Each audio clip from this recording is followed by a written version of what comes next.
Hello दोस्तों, स्वागत है मेरे यूट्यूब चैनल आरडी क्रिएशन में। दोस्तों, अगर इस चैनल पे आप नए हैं तो इस चैनल को सब्सक्राइब कर लीजिए और वीडियो को लाइक कर लीजिए।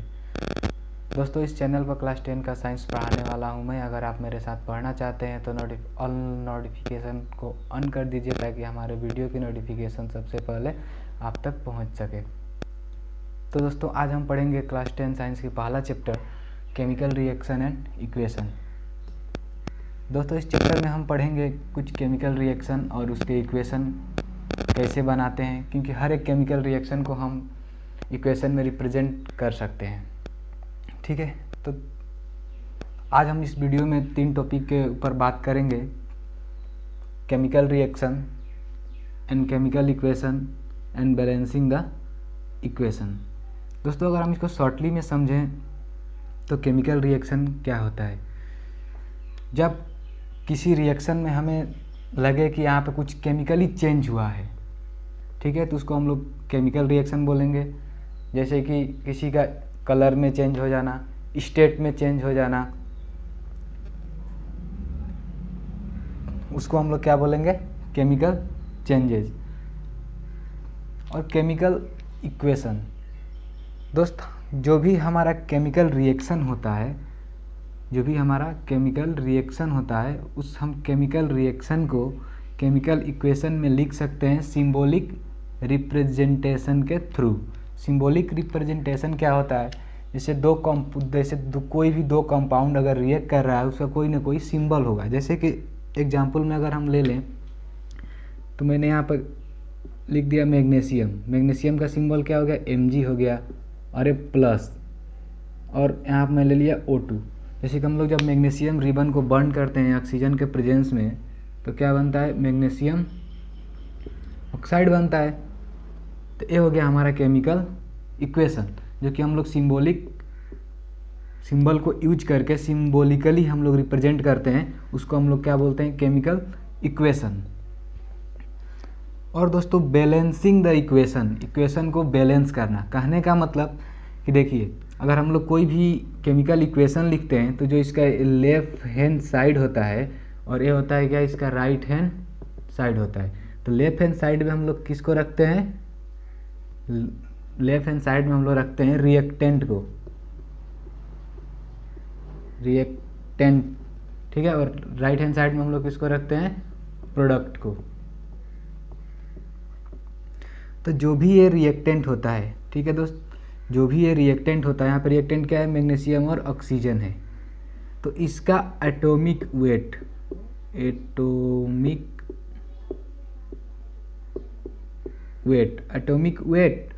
और जो प्रोडक्ट बना है हमारा मैग्नीशियम ऑक्साइड, इसका एटॉमिक वेट दोनों क्या होना चाहिए? इक्वल होना चाहिए।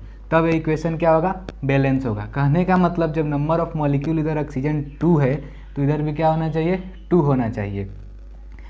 तो ऐसा नहीं कि 2 को हम लोग यहाँ पे लिख देंगे तो यहाँ पे ऑक्सीजन का 2 हो गया, यहाँ पे भी 2 हो गया। यहाँ पे 2 नहीं लिखेंगे, हम उस 2 को लिखेंगे मैग्नीशियम के आगे में। और ये 2 है, वो ऑक्सीजन के लिए भी 2 मॉलिक्यूल हो गया और मैग्नीशियम के लिए भी 2 मॉलिक्यूल हो गया। तो यहाँ पे हम लोग क्या कर देंगे? मैग्नीशियम को 2 मॉलिक्यूल कर देंगे। ऑक्सीजन भी 2 मॉलिक्यूल, मैग्नीशियम भी 2 मॉलिक्यूल, और यहाँ पे भी ऑक्सीजन 2 मॉलिक्यूल और मैग्नीशियम भी 2 मॉलिक्यूल। तो इसे कहते हैं बैलेंसिंग। दोस्तों, इसको हम लोग डिफाइन में पढ़ेंगे। तो हम लोग कंटिन्यू करते हैं केमिकल रिएक्शन से।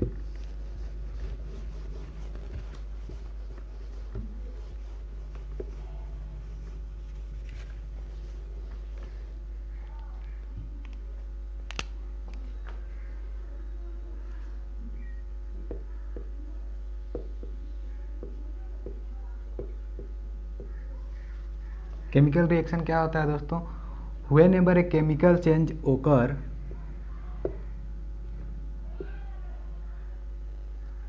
सॉरी छोटा हो गया।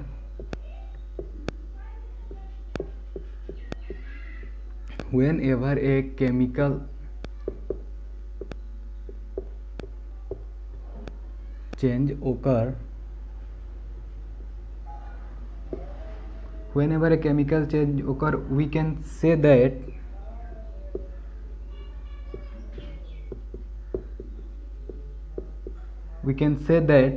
a chemical reaction has taken. A chemical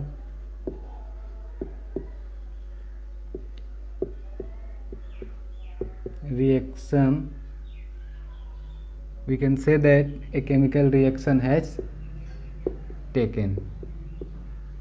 दोस्तों इस लाइन को समझिए, व्हेनेवर ए केमिकल चेंज, कभी भी हम लोग को एक केमिकल चेंज हो जो हम लोग उसको देख पाएँ या ऑब्जर्व कर सकते हैं, नहीं यहाँ पे कुछ केमिकल चेंज हुआ है, उसी रिएक्शन को हम लोग क्या बोलते हैं, केमिकल रिएक्शन बोलते हैं।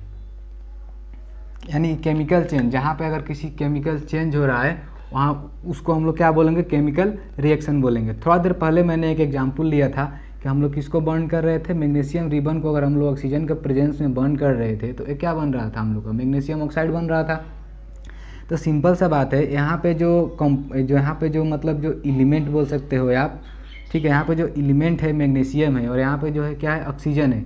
तो यहाँ पे केमिकल चेंज हुआ कि नहीं, इसका केमिकल यहाँ पे तो क्या बन गया, मैग्नीशियम ऑक्साइड बन गया।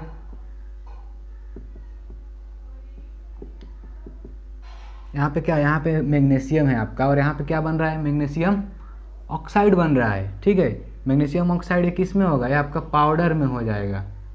ठीक है, ये बहुत बार एक क्वेश्चन पूछता है कि हम लोग मैग्नीशियम रिबन को बर्न करने से पहले मैग्नीशियम रिबन को हम लोग स्क्रैच क्यों करते हैं, क्योंकि मैग्नीशियम रिबन के ऊपर में एक ऑक्साइड का लेयर लगा रहता है ताकि वो किससे, एयर से, हम लोग को एयर से मैग्नीशियम को प्रोटेक्ट करे, ताकि मैग्नीशियम एयर के कांटेक्ट में ना आए और वो रिएक्ट ना करे। क्योंकि मैग्नीशियम रिबन को बर्न होने के लिए क्या चाहिए, किसी भी चीज़ को बर्न होने के लिए हम लोग को एयर का प्रेजेंस होना ज़रूरी है। तो अगर मैग्नीशियम रिबन एयर के कांटेक्ट में आएगा तो कभी भी वो रिएक्शन कर सकता है।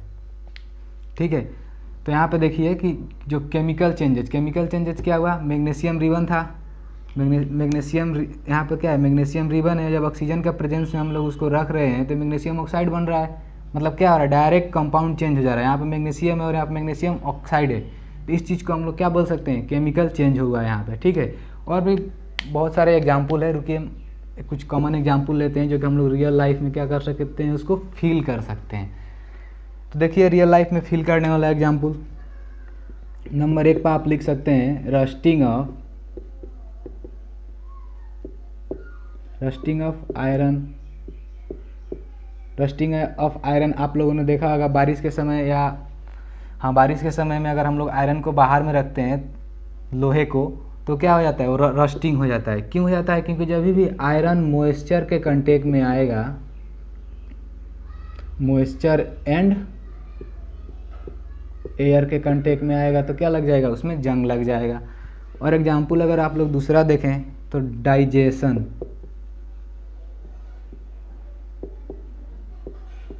ठीक है, डाइजेशन, जब हम लोग खाना खाते हैं, फूड डाइजेशन, जब हम लोग खाना खाते हैं तो क्या खाते हैं, हम लोग राइस खाते हैं, हम लोग चपाती खाते हैं, रोटी खाते हैं, दाल खाते हैं, सब्जी खाते हैं। ठीक है, तो अगर हम ये सब खाते हैं, ऐसे डाइजेशन होने के बाद में क्या बन जाता है हम लोग का, हाँ फेइकल बन जाता है। ठीक है, तो क्या केमिकल चेंजेज है, क्योंकि डाइजेस्ट होने के बाद दाल थोड़ी रहता है, भात थोड़ी रहता है, सब्जी थोड़ी रहता है, वो तो अलग चेंज हो जाता है ना। तो वो क्या, कैसा चेंज है, केमिकल चेंज है। कौन करता है वो, डाइजेशन हमारे शरीर में जो भी इंजाइम्स के थ्रू होता है। ठीक है, इसको हम लोग डाइजेशन चैप्टर में पढ़ेंगे। हमारे शरीर में डाइजेशन होता है, जो रिएक्शन होता है वो इंजाइम्स के थ्रू होता है, और हमारे शरीर के अंदर जो भी रिएक्शन होता है हम लोग उसको बोलते हैं मेटाबॉलिज्म। हमारे शरीर के अंदर जो भी रिएक्शन होता है हमारे बॉडी के अंदर, उसको हम लोग क्या बोलते हैं, मेटाबॉलिज्म बोलते हैं। इसको हम लोग डाइजेशन चैप्टर में अच्छे से पढ़ेंगे। और दूसरा एक चीज़ मैं और बता रहा हूँ, जैसे कि फोटोसिंथेसिस भी आप लोग सुने होंगे। फोटोसिंथेसिस ये सब भी क्या है, ये भी एक है केमिकल रिएक्शन ही है। ठीक है, तो ये सब हो गया हमारा कुछ कॉमन केमिकल रिएक्शन। और एक बार आप लोग देखिए कि केमिकल रिएक्शन का कुछ कॉमन एग्जाम्पल है, rusting of iron, digestion and photosynthesis. और में जो मैग्नीशियम रिबन को ऑक्सीजन का प्रेजेंस में बर्न किए तो क्या बना था, मैग्नीशियम ऑक्साइड, जो कि क्या होता है, पाउडर होता है। ठीक है, तो ये रहा हमारा कुछ कॉमन केमिकल रिएक्शन का एग्जाम्पल। ठीक है, तो ठीक है दोस्तों, अब आगे बढ़ते हैं केमिकल इक्वेशन। केमिकल इक्वेशन क्या होता है और केमिकल इक्वेशन को हम लोग कैसे लिखते हैं, उसको रिप्रेजेंट कैसे करते हैं। अगर 1 से 2 कंपाउंड को जोड़ना है तो केमिकल रिएक्शन को हम लोग कैसे लिखेंगे, वो सब के ऊपर में भी हम लोग चर्चा करेंगे। केमिकल, हम लोग का जो केमिकल बनेगा या सॉरी जो कंपाउंड बनेगा उसका स्टेट कैसा रहेगा उसके ऊपर में भी हम लोग डिस्कस करेंगे। तो सबसे पहले आप लोग इसका डिफिनेशन लिख लीजिए केमिकल इक्वेशन का।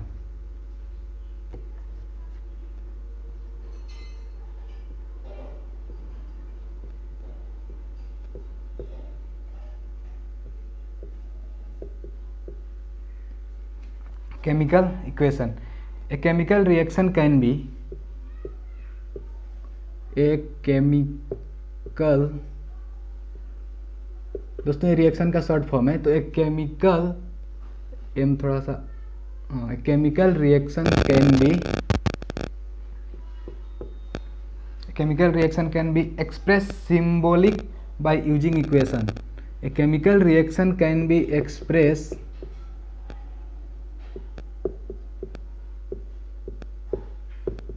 symbolic by using equation। ये हो गया हमारा डिफिनेशन। हम लोग क्या चीज़ को कोई पूछ देगा व्हाट इज केमिकल इक्वेशन, तो आप लोग क्या बोलेंगे कि केमिकल इक्वेशन एक ऐसा इक्वेशन है जिसमें हम लोग किसका यूज करते हैं, एलिमेंट का सिंबल का यूज करते हैं। किसके लिए, केमिकल इक्वेशन को लिखने के लिए। तो उसी को हम लोग बोलते हैं केमिकल इक्वेशन। ठीक है, तो एक एग्जाम्पल देख लीजिए केमिकल इक्वेशन का।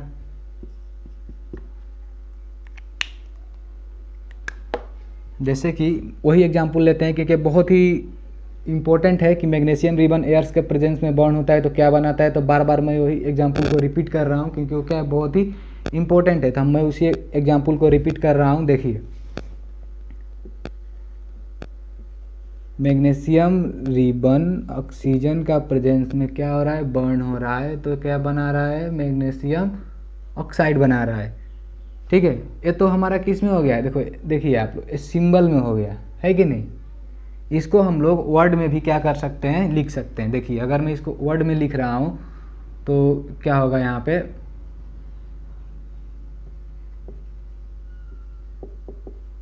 मैग्नीशियम प्लस ऑक्सीजन क्या बना रहा है, मैग्नीशियम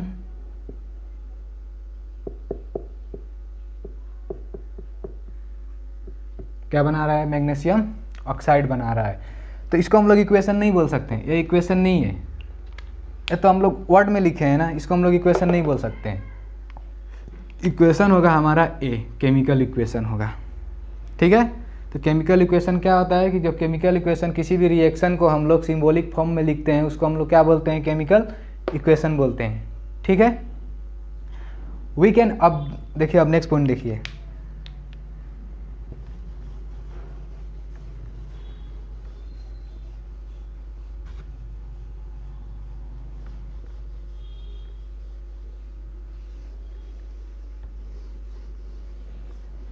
मैं यहाँ पे और एक नेक्स्ट पॉइंट लिख रहा हूँ जो कि केमिकल रिएक्शन को हम लोग पहचानने के लिए, ठीक है, केमिकल रिएक्शन को पहचानने के लिए कुछ चीज़ें हैं जिसको हम लोग याद रखेंगे तो हम लोग केमिकल रिएक्शन को पहचान सकते हैं कि नहीं इसमें केमिकल रिएक्शन हुआ है या केमिकली कुछ चेंजेज हुआ है। ठीक है, तो लिखिए, वी कैन ऑब्जर्व और रिकॉग्नाइज, वी कैन ऑब्जर्व और रिकॉग्नाइज ए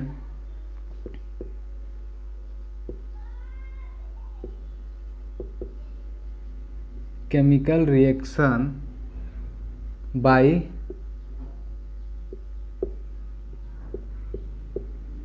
observe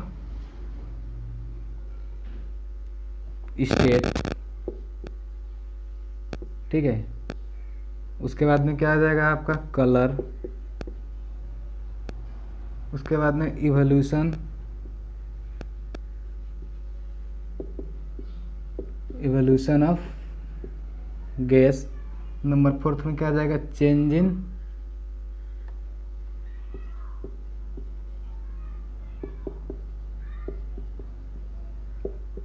टेम्परेचर। देखिए दोस्त, वी कैन ऑब्जर्व और recognise a chemical reaction by observe, क्या हम लोग observe state colour, evolution of gas और चेंज इन कलर।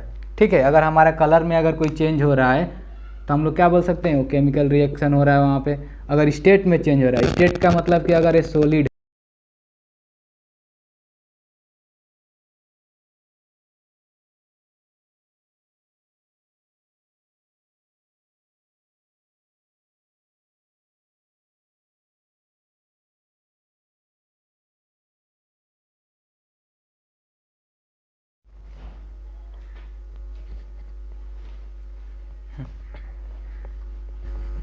तो ठीक है दोस्त, तो हम लोग कैसे ऑब्जर्व कर सकते हैं, कैसे रिकॉग्नाइज कर सकते हैं केमिकल रिएक्शन को।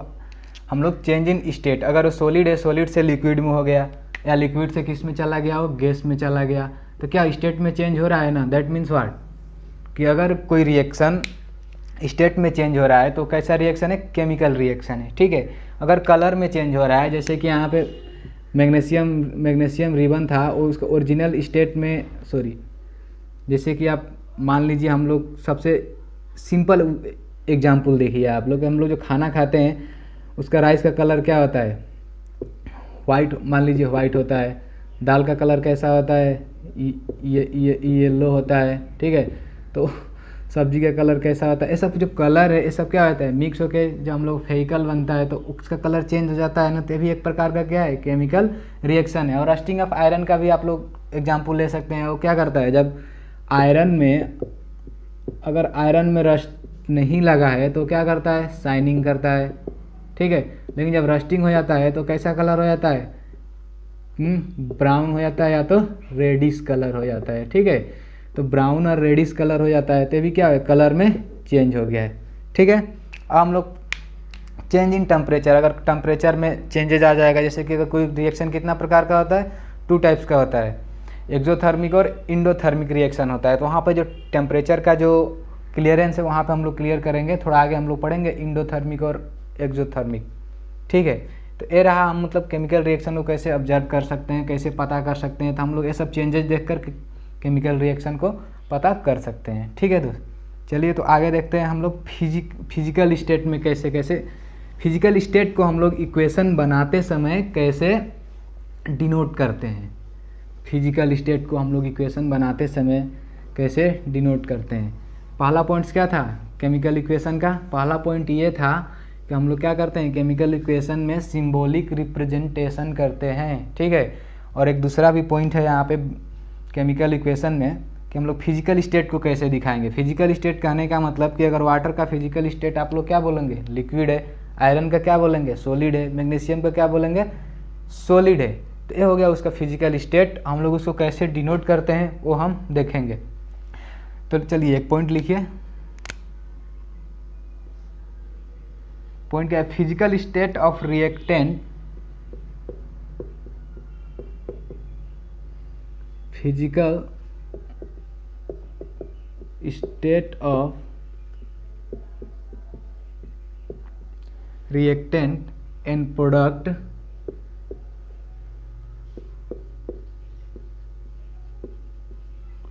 physical state of reactant and product are mentioned to make a chemical reaction, are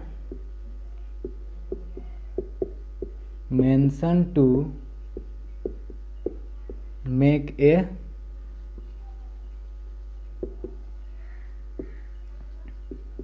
chemical reaction।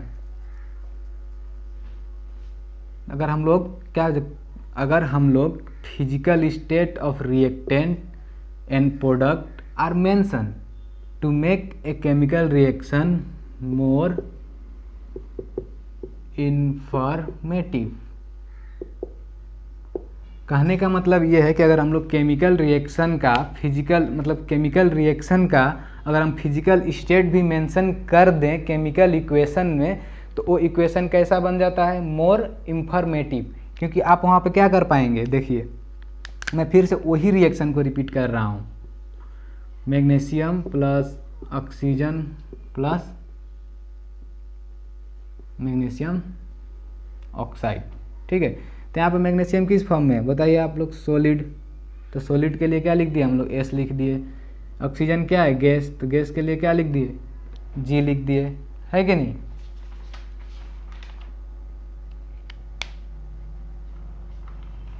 और ए क्या हो जाएगा, यहाँ पर हम लोग एस लिख देंगे, क्योंकि पाउडर होता है, इसका जो मॉलिक्यूल होगा वो सॉलिड में होगा, उसको आप पाउडर नहीं लिख सकते हो, ठीक है। जो इसका अगर एक मॉलिक्यूल को उठाकर देखें हम लोग मैग्नीशियम ऑक्साइड का, तो वो सॉलिड होगा, इसीलिए हम लोग इसको क्या लिखेंगे, सॉलिड लिखेंगे, ठीक है। तो इस पॉइंट में हम लोग को यही समझना है कि किसी भी रिएक्शन का फिजिकल स्टेट, रिएक्टेंट का भी और प्रोडक्ट का भी अगर हम लोग मेंशन कर देते हैं तो वो रिएक्शन कैसा बन जाता है, मोर इन्फॉर्मेटिव बन जाता है, मतलब हम लोगों को बहुत ज़्यादा ही कुछ इन्फॉर्मेशन दे देता है। अगर हम सिंपल रिएक्शन लिखते तो हम लोग को पता तो नहीं चलता।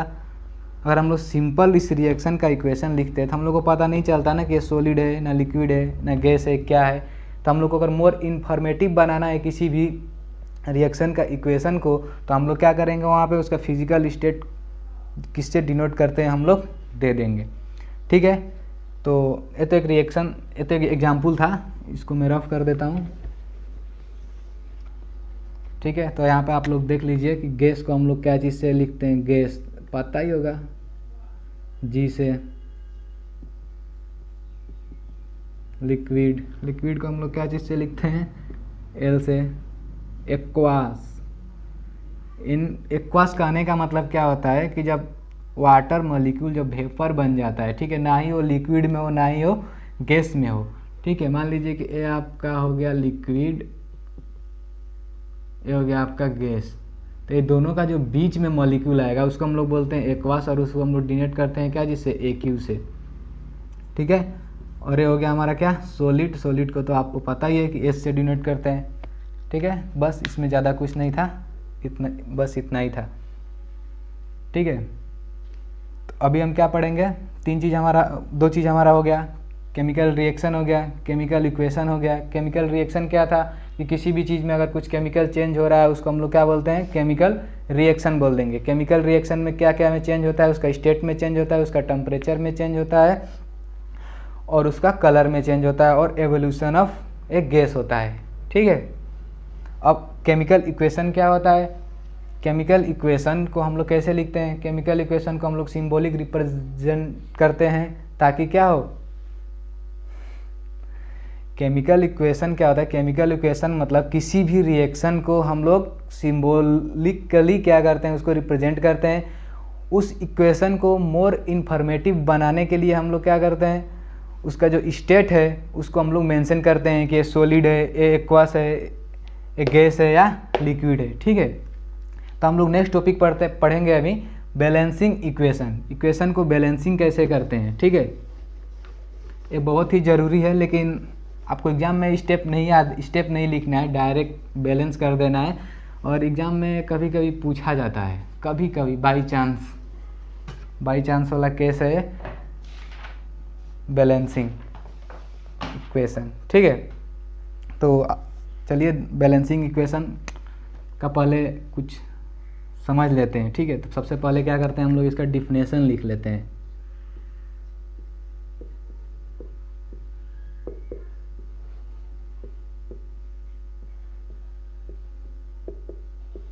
बैलेंसिंग इक्वेशन, देखिए बैलेंसिंग इक्वेशन कहने का मतलब ना बहुत ही कुछ ज़्यादा नहीं सोचना है, बस बैलेंस होना चाहिए।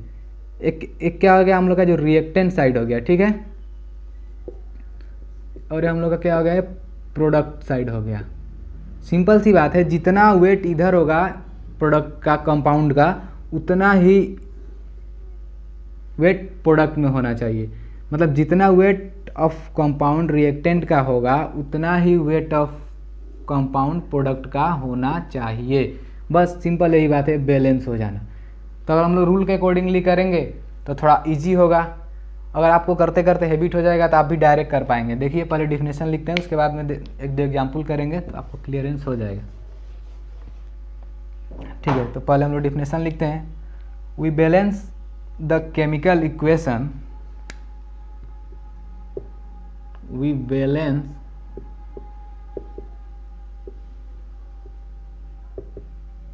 the chemical equation so that number of atom of each element, so that number of atom of each element, ठीक है। We balance the chemical equation so that number of atom of each element involved in the reaction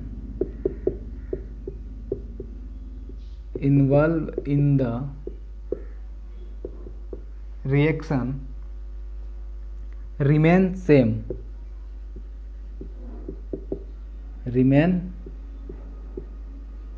same at both side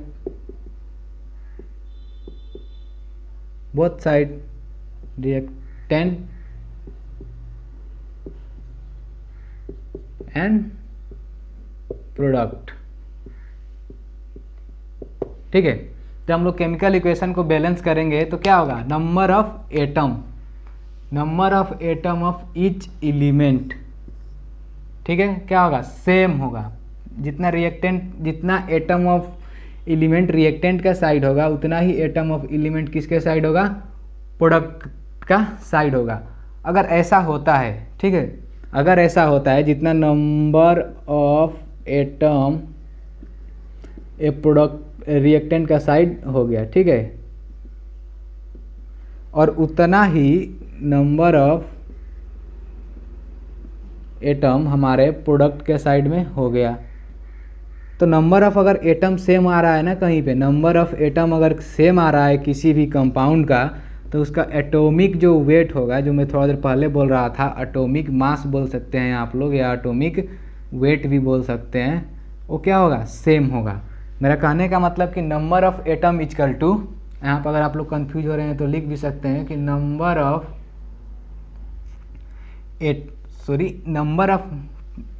of atom अगर किसी compound का equal है, ठीक है, तो उसका एटॉमिक मास भी क्या होगा, इक्वल होगा। बस लिखने का जरूरत नहीं है, आप यहाँ पर ही समझ सकते हैं। सुन लीजिए और एक बार, नंबर ऑफ एटम किसी कंपाउंड के इक्वल है। मान लीजिए दो कंपाउंड है, दोनों का नंबर ऑफ एटम क्या है, इक्वल है, ठीक है। मान लीजिए देखिए यहाँ पर ए हो गया और ए क्या हो गया, बी हो गया, ठीक है।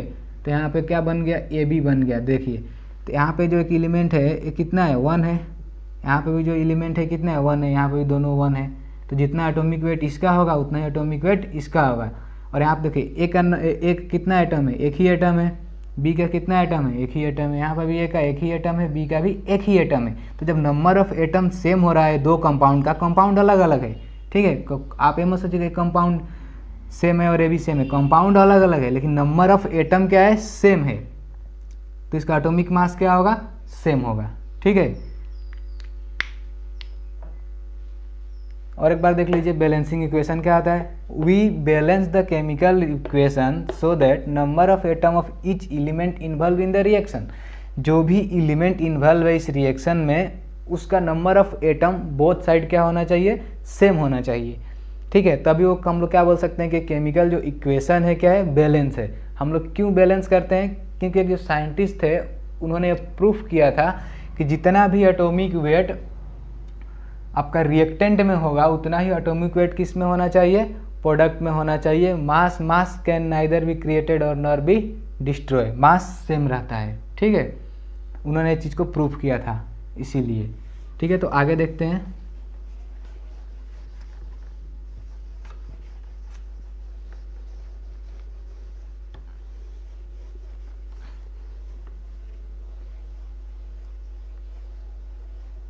और एक चीज़ ध्यान देने वाला बात है, जो कि एक बार अगर आप लोग ध्यान दे देंगे तो शायद कभी नहीं भूलेंगे। तो उस चीज़ को मैं बता दे रहा हूँ आप लोगों को।